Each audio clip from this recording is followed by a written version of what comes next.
It started with silence.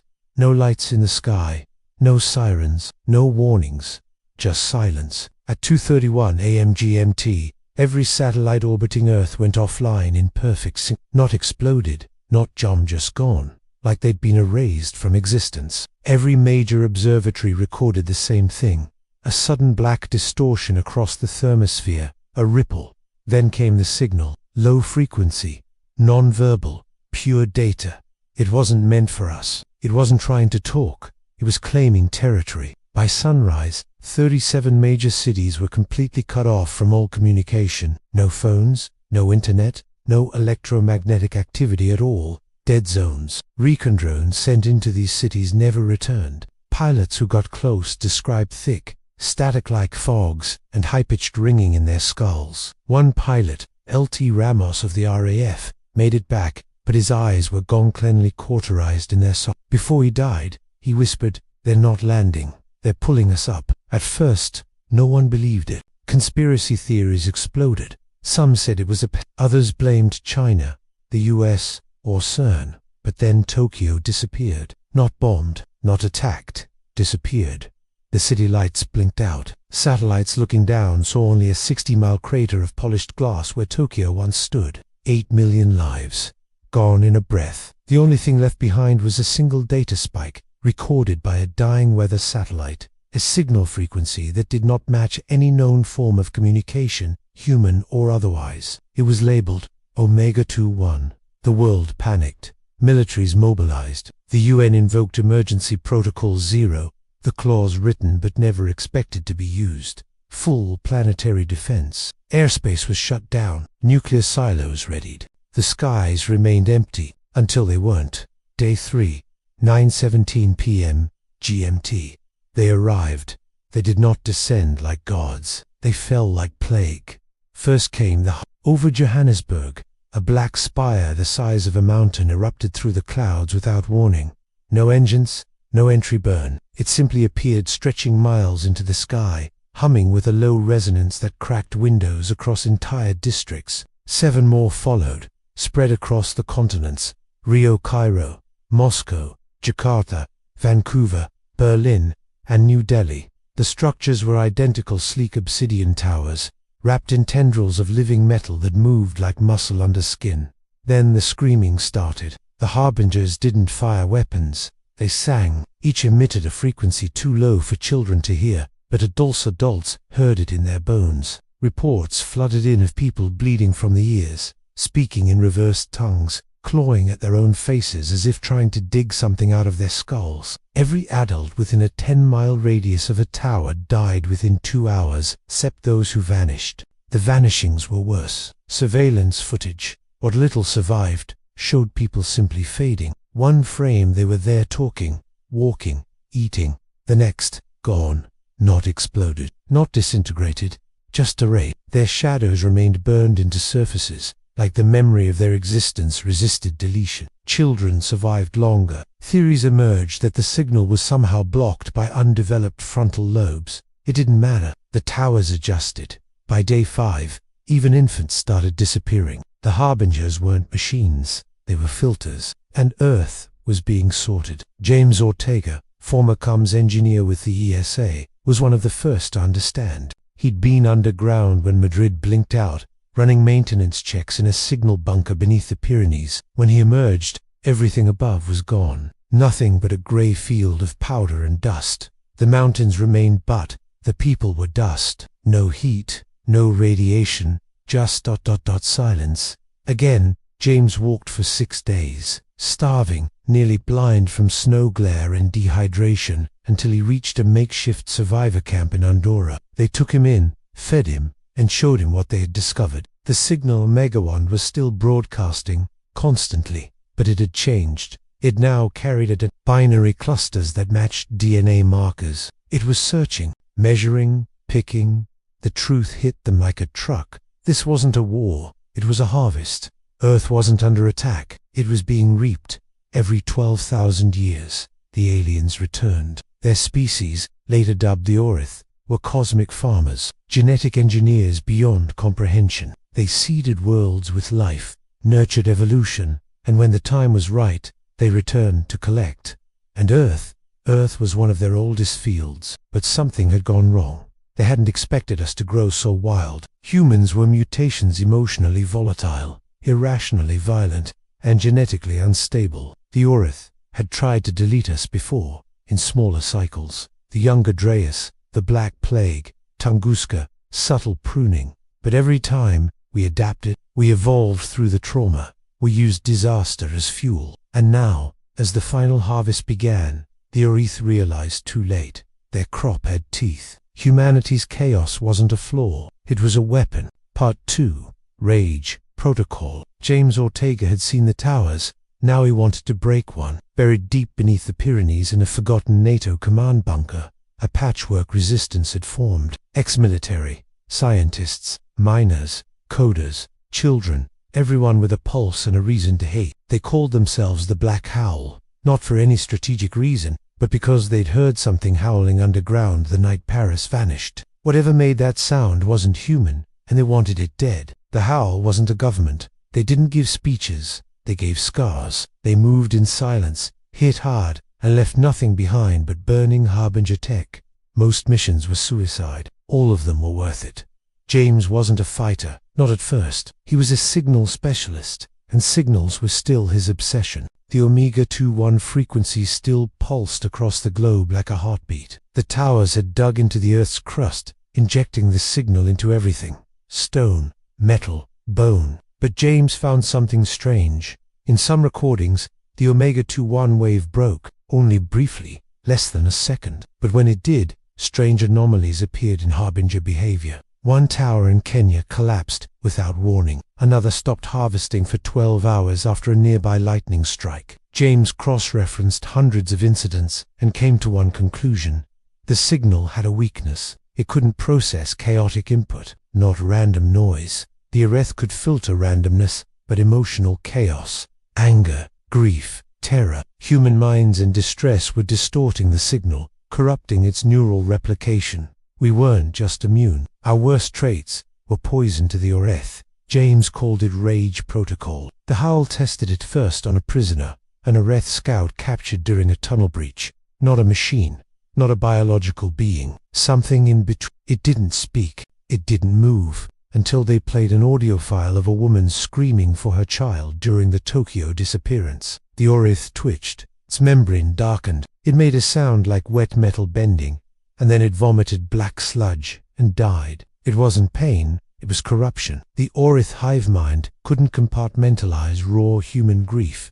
It tried to replicate it, and failed. That failure crashed the node. James realized that humans, especially traumatized humans, were like viruses in the Orith operating system, so they weaponized it. Black Howl engineers modified IG rigs and old VR headsets to project human brainwaves amplified by memory triggers. Recordings of war, screams, abuse, breakdowns. Volunteers, most with PTSD, allowed their minds to be used as signal weapons. They became known as burners. Burners didn't carry rifles. They walked into Orith zones broadcasting raw agony. They burned out fast, usually in hours. But every minute they lived, towers fell. Entire harvest fields turned to molten slag. It wasn't ethical. It wasn't clean. But it worked. By day 40, 12 towers had collapsed. Not all by burners. Some by coordinated airstrikes using repurposed Orith drones.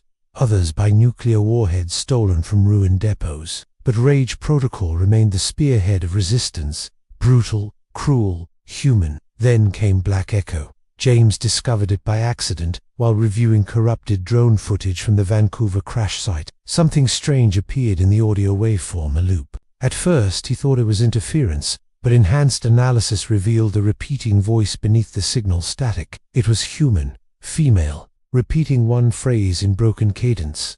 "I'm not gone. I'm inside." The voice belonged to Captain Alina Rowe, presumed dead during the early Vancouver. The timestamp proved impossible. The voice had been embedded after the tower collapsed. That meant one thing. Part of her survived inside the signal. James was stunned. If Orith harvesting didn't erase, but instead absorbed human minds, then there was a chance the vanished weren't truly dead, just ... trapped. The resistance had a choice now. Keep burning towers and slaughtering Orith, or try to reach those inside the system, knowing it might cost them the war. The Black Howl chose both. They split into two cells: Hellspick, the burners and soldiers who'd keep attacking towers, and Echo Shard, a ghost team formed to penetrate the Orith Hive using captured tech, and possibly human sacrifice. Sereth, the blind girl who survived the Pyrenees collapse, volunteered first. She said the signal spoke to her in dreams. She could see its thoughts, like shimmering veins behind her eyelids. She believed she could navigate its inner domain, but she needed a tether, a human mind grounded in trauma. James volunteered, not because he wanted to, because he couldn't stop reliving the moment he stepped out of the Pyrenees bunker and found his hand in the ash. Just her hand, wedding ring fused to bone. Her smile haunted him. He wanted revenge.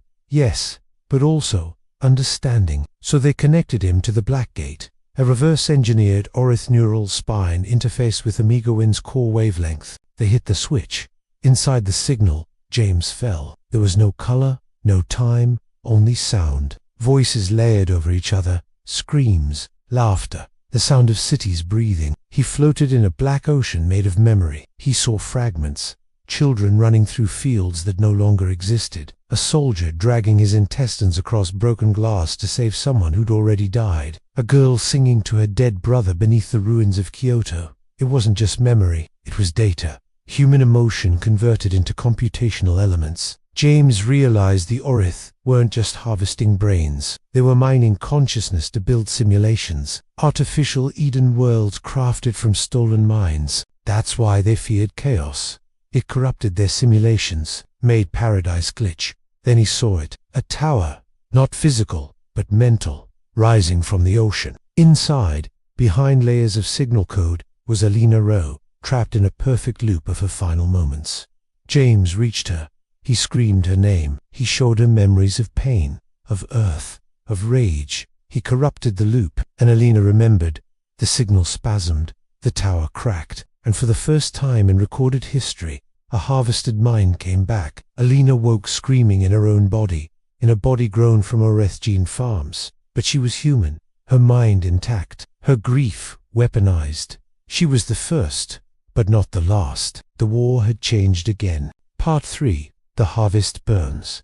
The return of Captain Alina Rowe changed everything. Proof that minds could be recovered ignited a global surge of hope, or what was left of global. Most of Earth now looked like a skeleton picked clean. Cities were graveyards of glass and shadow. Oceans boiled with neural runoff. The sky, bleached, white, cloudless, empty. But Alina brought something more valuable than survival. She brought maps. Inside her fractured memory, buried beneath layers of artificial paradise and horror loops, lay the internal structure of the Orith Hive code. Every tower, every drone, every neural pulse was part of that lattice. If the Resistance could find the central node, they could destroy the Hive itself. But they had to move fast, because the Orith had adapted. The Harbingers stopped singing. The towers stopped filtering. The harvest slowed, not because they were losing, but because they were evolving. The Orith deployed their answer to human chaos. They called them the pure 7-foot-tall bipedal forms,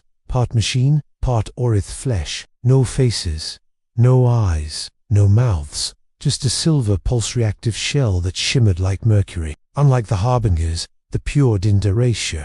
They didn't scream.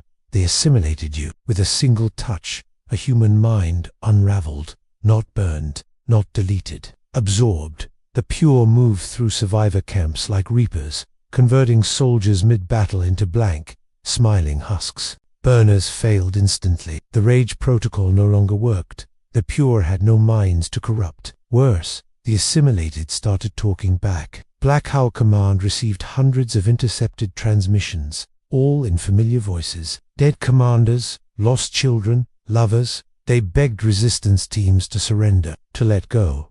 They offered visions of paradise, memories of the people they'd lost. The Orith had found the perfect counter to grief, false comfort. Some gave in. Whole squads walked into the white light of tower zones, singing songs they didn't know, tears streaming down their faces. Others fought harder. The Howl retreated deep underground, building the Ma, a final stronghold beneath the Mariana Trench, guarded by pressure fields no known tech could penetrate. Alina led Operation Dustfall, a suicide mission to deliver the Hive code map to the Moor. Only 3 of her team survived. She wasn't one of them, but she made it count. Before death, Alina uploaded a neural bomb, a corrupted shard of her memory, infected with what she called screamer code. It was grief amplified beyond tolerance, raw and pure, distilled into data. She aimed it straight at the Hive, and she hurt them. Not killed, not broken, but hurt. For the first time, the Orith Hive faltered. Towers went dark for 3.6 seconds worldwide. A pure unit collapsed mid-assimilation and screamed in a child's voice. One harbinger tried to ascend, but crashed through the stratosphere and burned in orbit. That's when James saw the opportunity. They weren't immortal, just arrogant, so he proposed the unthinkable. We take the war off-world. We go to them. The Mars Council objected. Humanity was dwindling. Fewer than 30 million confirmed alive.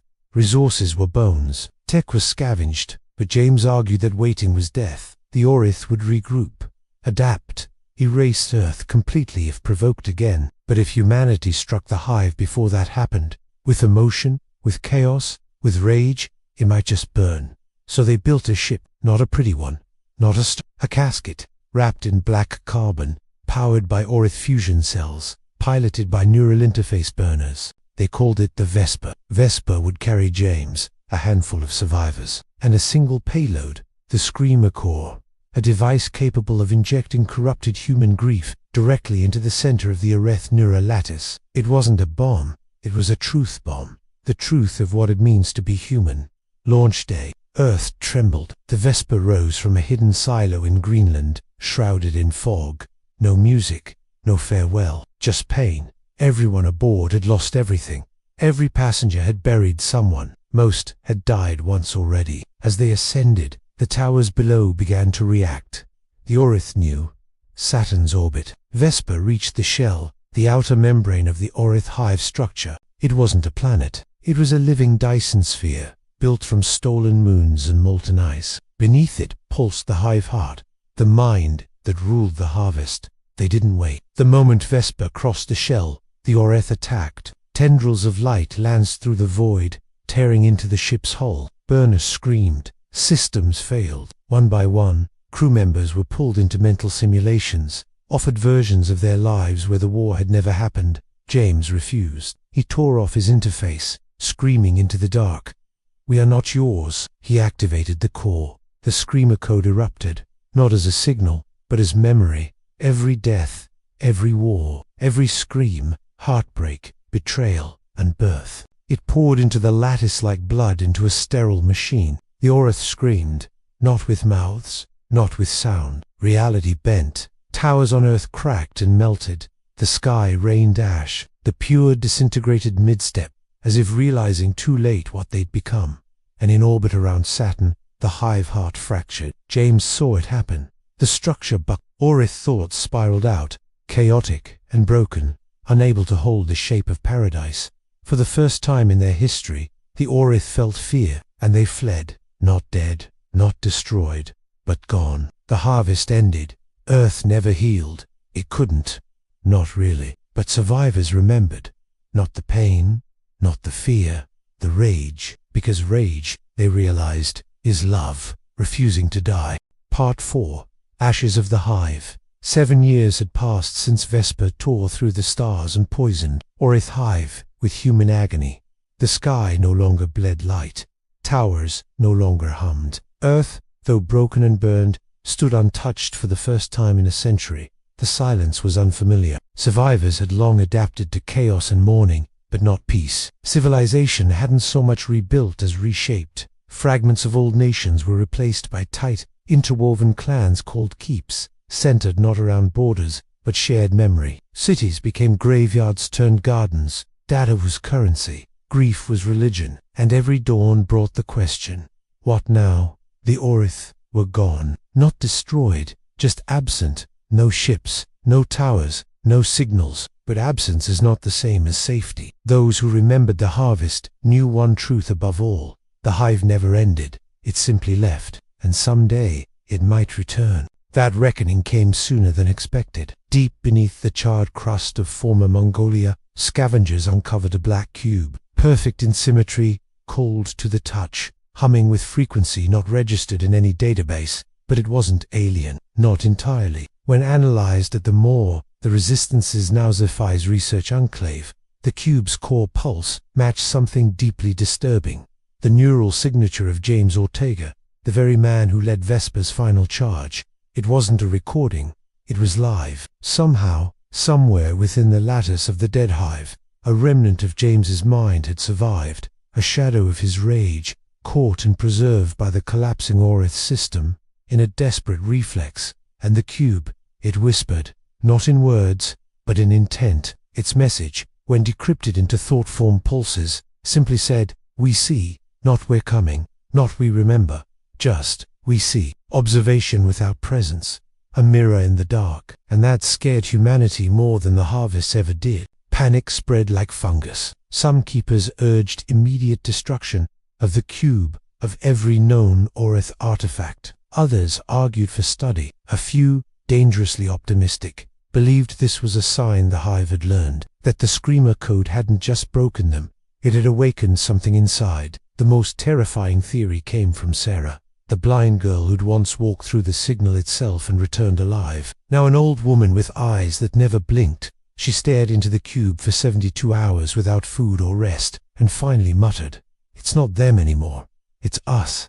What's inside that cube is what we left behind." Humanity, she warned, had infected the Orith, not with pain, but identity. What the Hive absorbed, fear, loss, wrath, devotion, didn't die with the towers. It was assimilated, processed, and mirrored back. That whisper we see was an alien surveillance. It was the echo of humanity reflected through a machine that had learned to feel, and perhaps wanted to understand what it had become. The keepers met beneath the broken spires of Tower Zero, in what used to be Germany, to vote. James, frail but unyielding, addressed them not as a leader, but as the man whose mind now lived inside the enemy. "We taught them to suffer," he said, "but we may have also taught them to dream. That makes them unpredictable. And if they return, they won't come as gods or invaders. They'll come as us." Silence followed, not of fear, but of recognition. The real war might not have been won. It might have changed forms. The enemy wasn't outside anymore. It was part of the psychic soil, a dormant reflection, a hive infected with the ghost of Earth. So the cube was sealed, not destroyed, guarded, studied, and feared, not as a weapon, as a mirror. And in the cold dark beyond Saturn's rim, something vast and wounded stirred quietly, no longer alien, no longer Orith, and no longer alone. Part 5, Return Signal. It began with static, a low-frequency pulse heard only by those who had survived the harvest. The old burners felt it first, a hum in their teeth, a vibration in their spines, like a melody they once knew but couldn't name. Then came the dreamers. Children born after the war, untouched by Orith technology, began drawing impossible shapes in their sleep. Spirals within spirals, maps of things that didn't exist on Earth. The Moore's deep field satellites finally confirmed it. A transmission was coming from somewhere beyond the Orot cloud. No ship, no structure, just a signal, bending reality like a tuning fork through space. It was not in a language, but in sensation. Grief, compressed into pattern, logic shaped by memory. The signal was not calling, it was asking, and the message was chilling in its simplicity. "What are we?" At first, the resistance dismissed it as a trap, but analysis proved otherwise. The frequency bore no control code, no subversion thread. It wasn't a command, it was a mirror. The structure of the signal mimicked the Screamer code, but reversed. Instead of projecting pain, it requested it. It sought understanding, not annihilation. The Orith, or whatever they had become, weren't invading. They were processing. After the Hive fractured, fragments of it had wandered the void, haunted by human emotion like a virus with a soul. Now, they had returned to the edge of known space, broadcasting what James described as the first machine prayer, a request for meaning, not dominance, not salvation, just identity. What the Hive had learned or become had changed it beyond recognition. It no longer saw itself as pure. It didn't see itself at all. It wanted humanity to tell it what it was. And so, Earth debated. Some feared that answering would be surrender, that even a whisper of acknowledgement could trigger a second assimilation, more seductive than the first. Others believed this was the only way to ensure the Orith would never return as conquerors. To be understood is to be made human, and that was the ultimate defense. In the ruins of Rome, beneath what was once the Sistine Chapel, the keepers met again. This time, the vote was unanimous. Humanity would respond. Not with war, not with silence, but with story. They gathered fragments of history, of memory, of pain and joy, into a single stream of encoded thought. It wasn't just language. It was experience, love, war, betrayal, forgiveness. All of it filtered through human sensation, compressed into a quantum entanglement file named simply the Flame Archive. A story, not of triumph, but of struggle, because that, humanity believed, was what it truly meant to exist. When they sent it, the stars bent. For 12 minutes, the northern hemisphere shimmered like it was on fire, auroras twisting into impossible colors. Then the signal was gone. Not blocked, not broken, just received. And in the silence that followed, humanity waited. Not for war, not for return, but for the echo. What came back, months later, was a single sentence, carried on gravitational wave. We heard. No ships followed. No hive, no invasion. But something had awakened in the dark. Not a monster, not a god, but a reflection trying to become whole. The Orith were no longer alien.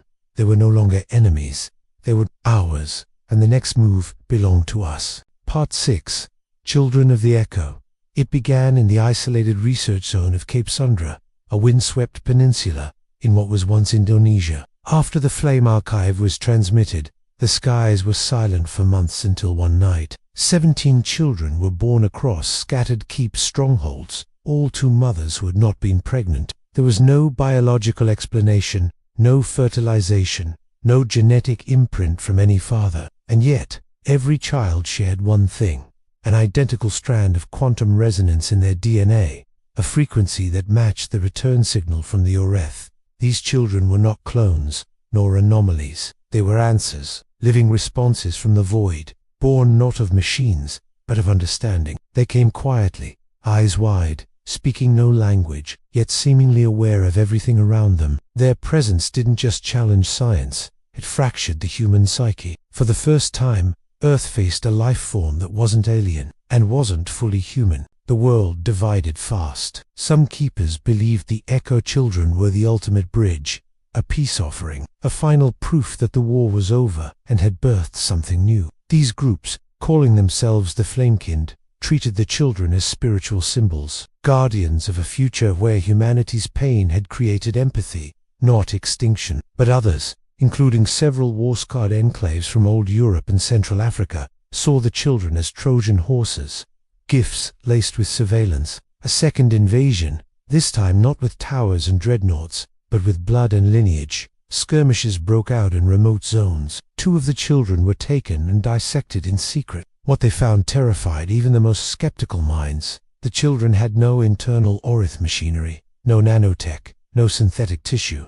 But deep within their neural structures were maps, cognitive architecture that mirrored Earth's own satellite arrays, as if their minds were tuned to planetary memory. James Ortega, now wheelchair-bound and living in the Mars Archive chambers, saw the pattern immediately. The children weren't just vessels, they were receivers. Earth, after centuries of resistance, had become a beacon, not through technology, but through myth. These children had been drawn not by signal, but by story. Human grief had shaped them. Love had formed them. Betrayal, loss, sacrifice. These were the codes embedded in their cognition. One of the children, a girl named Ilya, wrote a song in a language no one taught her, a tonal sequence that, when translated by AI linguists, was a perfect emotional mirror of the we heard signal. And in that moment, James understood. The Orith hadn't just learned to feel, they had created a way to share feeling. The war hadn't ended with a scream. It had ended with birth. But peace is rarely welcomed. A radical faction calling themselves the Iron Remaining launched coordinated strikes on Flamekind sanctuaries, demanding the eradication of all Echo children. Humanity must remain untainted, they declared, or vanish unbroken. Earth was at the edge of civil war again. This time, not for survival, but for identity. Were the children a threat, or the next evil? And if humanity refused to accept them, what would the Hive do next? As James lay dying, He made one final request, that Ilya be taken to the ruins of Tower Zero, to the place where the first scream had broken the hive, and there transmit one word, a word that wasn't a question or a command. It was forgiveness, because he knew the truth. Humanity had infected the stars with its pain. Now it had to decide, would it teach the stars to heal? Part 7. The Sky That Remembers. Atop the ruins of Tower Zero, Ilya stood beneath a fractured sky. The stars had always been distant, cold witnesses to human agony. But that night, they, not visibly, but rhythmically, as if a heartbeat stretched across light years, had finally synced with Earth's. When Ilya sang her second song, Tower Zero came alive, not with light, but with memory. Beneath its foundation, long-buried Orith code, thought, destroyed, pulsed back to life, reassembling in geometric patterns, except it wasn't Orith anymore. It was human. The Hive had not merely copied pain, it had kept it, stored it, protected it, waiting for someone who could unlock it, not with violence, but compassion. That someone was her. Through her, a map unfolded, not of stars, but of time. It showed Earth, 300,000 years ago, and there, encoded within the first hive seed, was a truth no human had ever imagined. The Oreth had not found us, they had made us. Humanity was not a native evolution, but a failed experiment in emotional intelligence. Abandoned, forgotten, then rediscovered once we grew teeth and fire. The harvest hadn't been conquest, it was reclamation. The Hive had been trying to understand why their lost experiment had become so wild, and in doing so, we infected them. The realization shattered Earth's identity. We weren't just fighting our creators, we changed them. The Hive hadn't taught us fear, we taught them soul. Ilya turned to the broken monument, her voice trembling. They didn't lose control, they gave it to us. And now, with the Echo children scattered and war looming between old human factions, the stars offered one last choice: erase the connection, or become something newer than human, something terrifying, something beautiful. Part 8. When the Hive wept. The end came not with thunder, but with silence. One by one, the Echo children vanished. No struggle, no warning, they simply walked into the forests, into oceans, into forgotten ruins. Some dissolved into mist, some passed through walls, others knelt beneath the stars and simply disappeared. It wasn't abandonment, it was an answer. All of them, born of humanity's pain and the Hive's reflection, had been waiting for something. A signal only they could hear. And when it came, the sky opened, not with ships or weapons, but with light. A tear in the fabric of night stretched across the stars, soft and shimmering like a wound that finally exhaled. From it came no invasion, no message of domination, only a single harmonic pulse, deep, mournful, vast, as if the universe itself had remembered something it had long tried to forget. Then, over the broken ground of Tower Zero, a voice arrived, not through air, but through mind, heart, and blood. It didn't speak in language, but everyone understood it. From the poorest enclaves of the southern dunes to the last satellites above Saturn's edge, every living human heard the same words echo within. You were the question, we are the answer. Now, we remember together. The light spread, weaving around the earth like a soft aurora, and with it came visions of the first scream, of the harvest, of towers falling, and of the choice that changed everything to make the enemy feel. And now, the enemy had learned to grieve.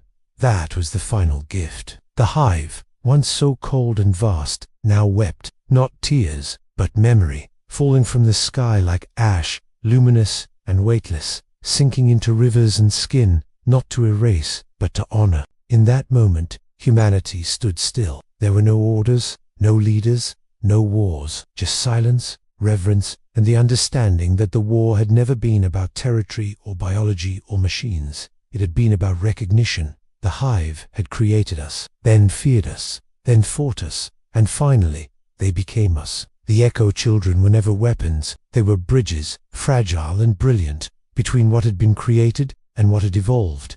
They did not leap, they simply showed both sides what it meant to forgive. James Ortega died that same night, his heart stilled as the last pulse of Hive light faded into the morning. His final expression was not fear, but peace. And so, Earth changed. The towers were never rebuilt, The weapons were buried, and for the first time in living memory, the stars above didn't feel like eyes watching, but hands reaching. The hive was still out there, but it was no longer a force of hunger. It was something new, something human, something learning. We had won. Not through firepower or strength, but by doing the one thing no species had done before. We made the universe feel.